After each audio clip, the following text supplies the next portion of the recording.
Welcome back, everyone, to Creativity Made Easy. I'm your host, Dustin. Today, we're going to start a 3-week podcast series on the spirit of gift giving called the Creative's Gift Guide, in which we're going to discuss some gifts that you can begin to give your own creativity to take it to the next level in 2024. And we're going to start off with the big G, goal setting. Let's get into it.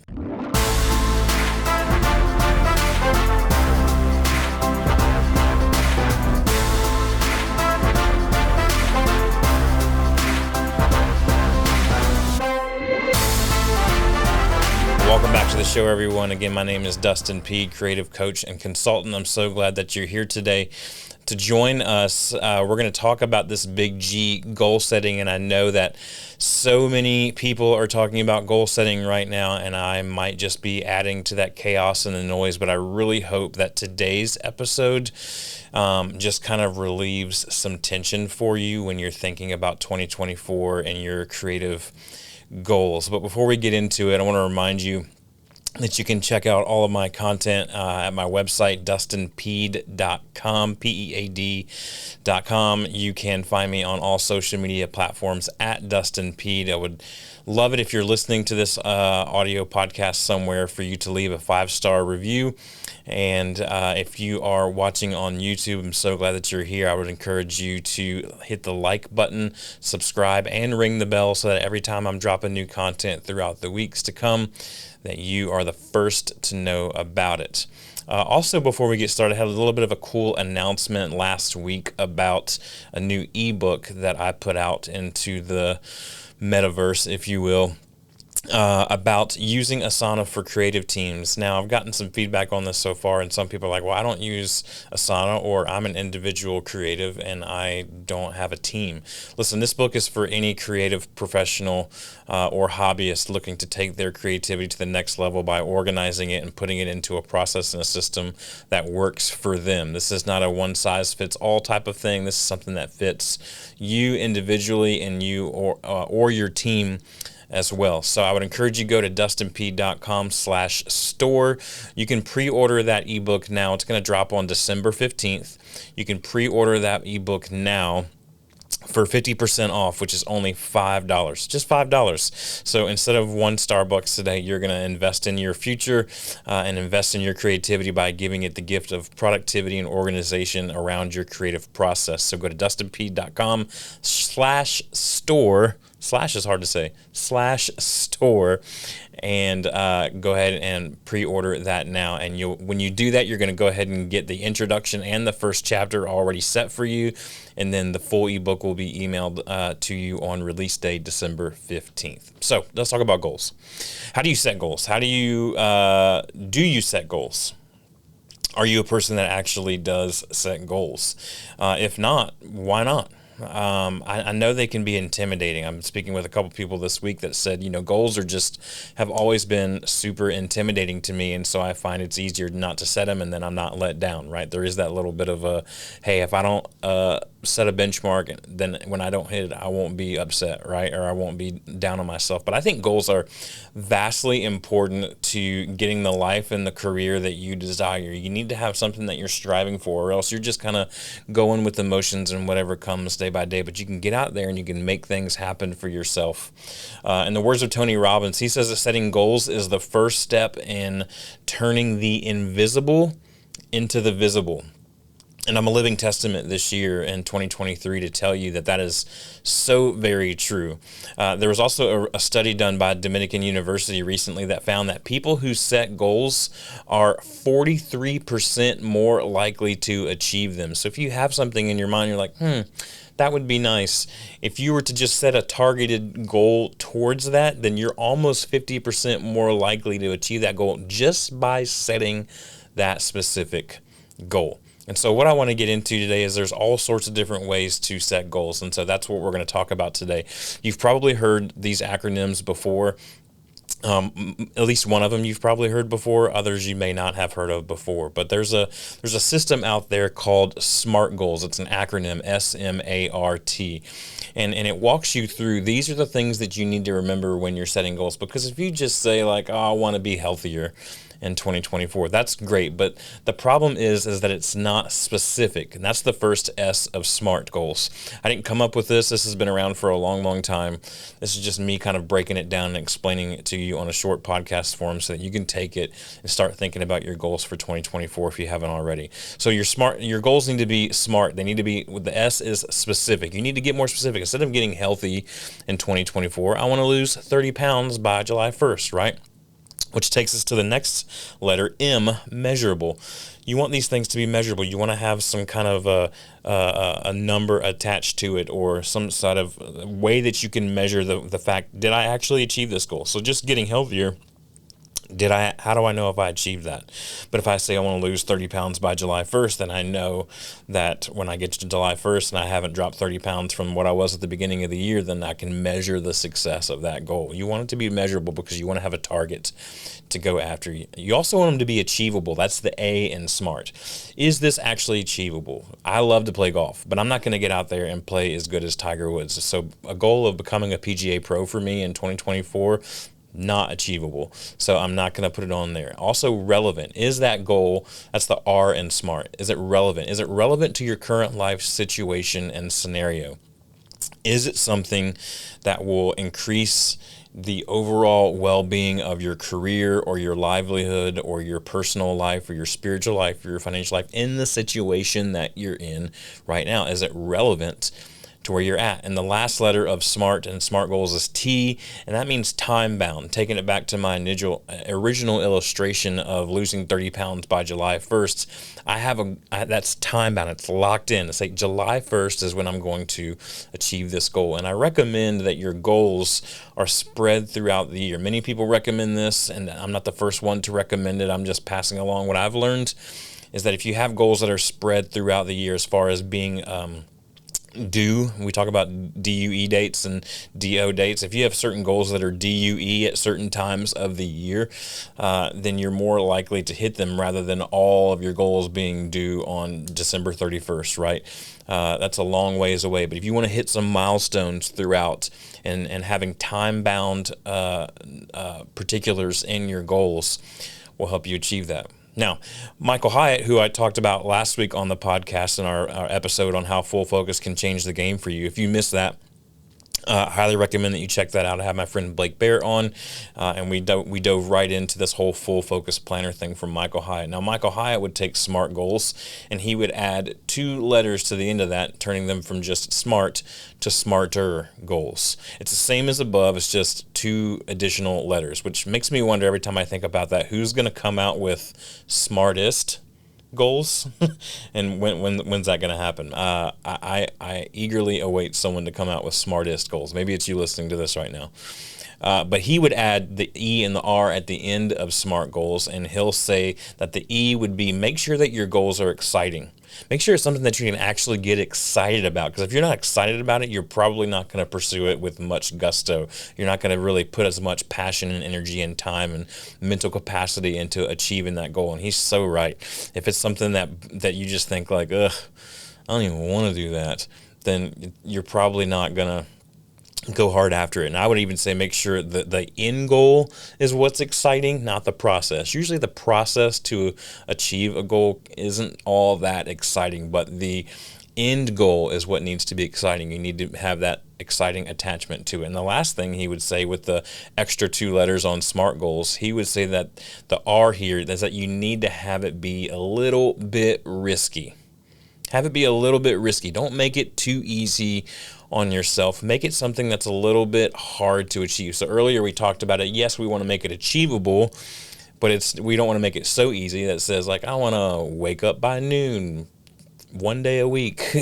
That's not quite super risky. Like, you can do hard things. And so let's make it a little bit risky.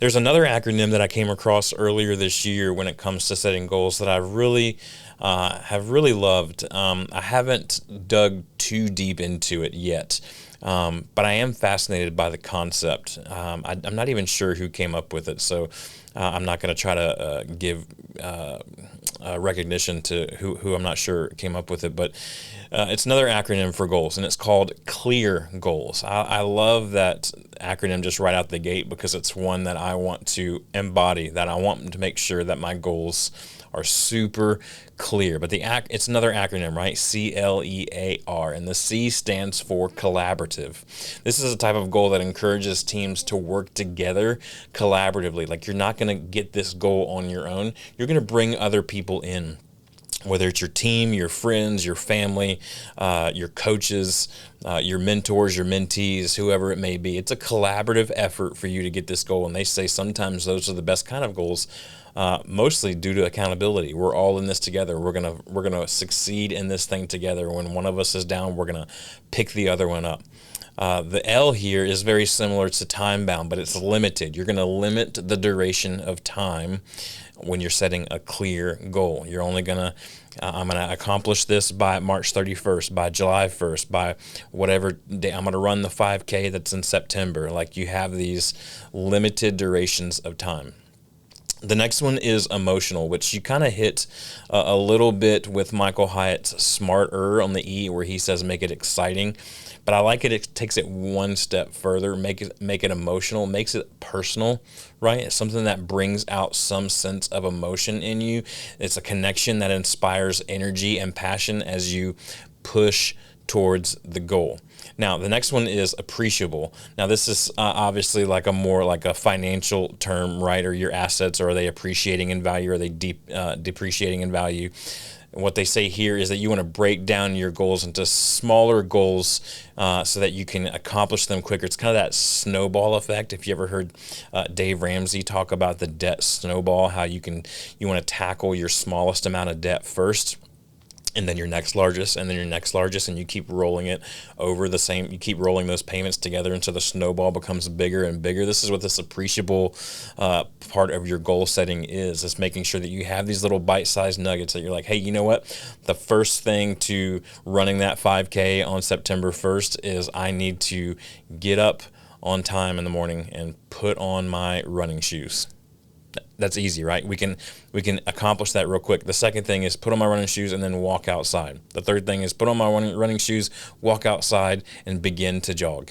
Like, those are the things that you can really quickly, easily tack on. You're not thinking about this big, hairy, audacious goal, right, of I have to run this 5K in September and I've never run one before and I'm super nervous about it. No, you have an opportunity to just say the next right thing is for me to get up and put on my running shoes. That's what appreciable means. And I love that about clear goals. The last thing in clear goals is the R, and that's refinable. It's you're setting a clear objective, but you're being flexible with the situation as new information changes the goal. You can embrace, refine, and modify the goals. I like that there's a little bit of flexibility here. Now, this is not an excuse to bow out. You're not going to get 2 weeks into January and you're going to say, well, you know what, I wasn't really feeling it anyway, so out. But you're going to say, you know what, situations changed. My job situation changed. We added a family member to who lives in our home now. We have taken on new debt. We have new financial freedom that we weren't planning on. Things happen, things change, life is going to happen. And so the clear goals allow that flexibility for you to be able to change things as they happen. Now, those are just some acronyms for setting your goals for this year. Here's something that I wish someone had told me a long time ago about setting goals that I want to share with you. You need to consider some well-rounded categories. Now, this is, again, just throwing it back to last week's episode where I love the Full Focus Planner so much, because I love that he encourages you, Michael Hyatt encourages you to consider these different life aspects when you're considering your goals. And so that all your goals aren't just work-centric or just hobby-centric or just money-centric, but there's all these different areas where you're well-rounded in your goal setting. And so these are things that I would encourage you to come up with. Maybe you only come up with one goal per category for the year, and that's more than enough. Or maybe there's only a few categories in here where you feel like you really need to lean in and you're going to do a couple of goals per category there and you're going to go after it hard in 2024. But here are the categories. Body. Is there anything physical in your life, in your body, in your health that you want to change? Do you want to change your eating habits? Do you want to lose weight? Do you want to build muscle tone? Whatever it is. Do you want to get braces? Like whatever the case may be, having a body centered goal is good for our overall well-being. We've talked about that on this podcast platform before, about how our physical health affects so many other aspects of our life. Which takes us to our second category, is mind, your mental health. What are you going to do to grow your mental health? Are you going to grow your education? Are you going to read more books? Are you going to go to more conferences? Are you going to see more TED Talks? Are you going to see a therapist? Are you going to talk to a counselor? Are you going to have a friend group that you really need in order to, for the very specific purpose of expanding your mental health? Spirit is the third category. Are there spiritual aspects of your life that you feel are lacking that you want to take to the next level? Love.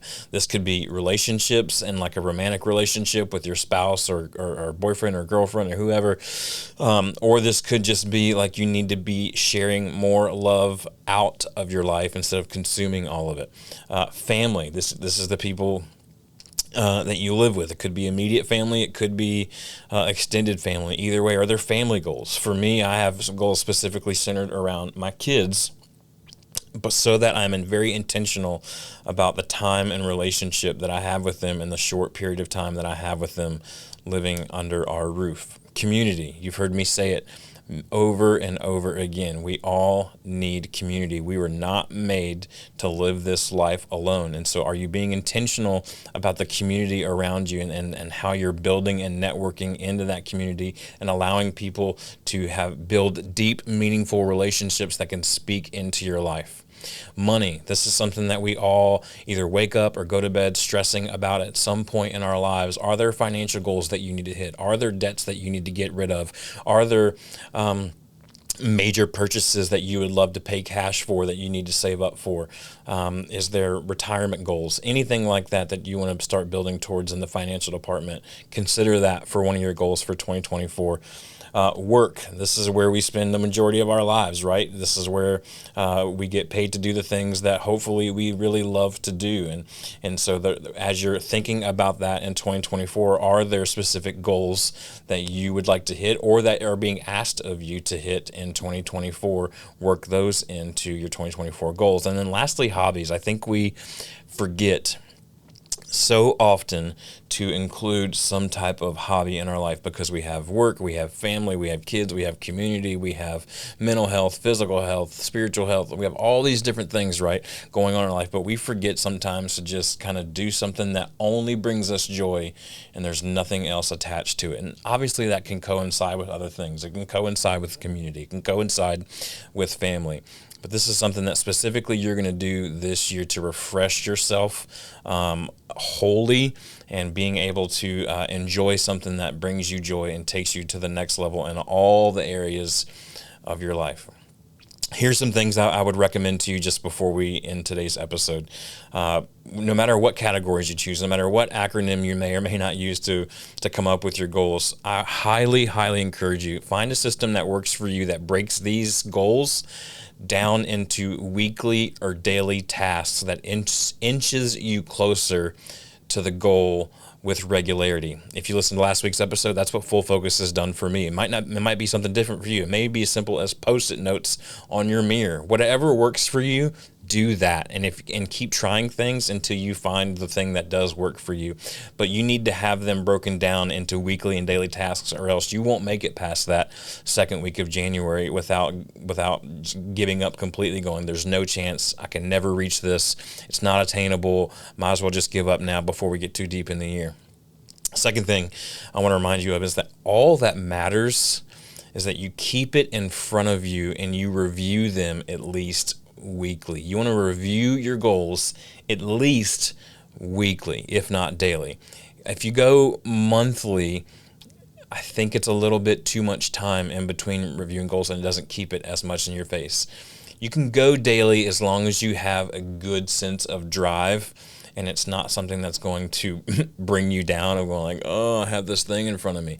But it is good at least weekly to remind yourself of what those goals are and where you're at on those goals, some kind of tracker system to help you achieve that goal. Remember, it's not you need to not get obsessed about the thing that's way out in front of you for 3 to 12 months from now. You need to just know that the next right thing is what you need to do. Break it down, like we talked about earlier, into chunks. The appreciable part that we talked about in clear goals, break that down into little bitty chunks that you can make progress one day at a time. It doesn't matter how big or little the progress is, as long as it's progress. Just do the next right thing, make that progress. You accomplish it, great, check it off. Then do the next right thing, accomplish it. And if you do those bite-sized chunks all throughout the year or throughout the time length of your goal, you're going to look up one day and you're going to realize you're way closer to your goal than you ever thought possible. So I have a blog on my website. If you'd like a sneak peek into my personal process that I adapted from some of the things that we discussed today, I would love for you to check that out. I cannot wait to continue this series with you. Next week, we're going to continue the Creatives Gift Guide series by talking about 12-month rhythms. It's a really big picture framework that I think will set your new year into a whole new level of expectation and a whole new level of accomplishment. I cannot wait to talk to you about that then. Again, check out the ebook, dustinp.com/store. Pre-order that now before December 14th. You'll get 50% off. It's only $5. And it'll help you, your team, or maybe even somebody you know that needs it going into 2024. You can gift that to them as well. But I cannot wait to talk to you next time on the Creativity Made Easy podcast.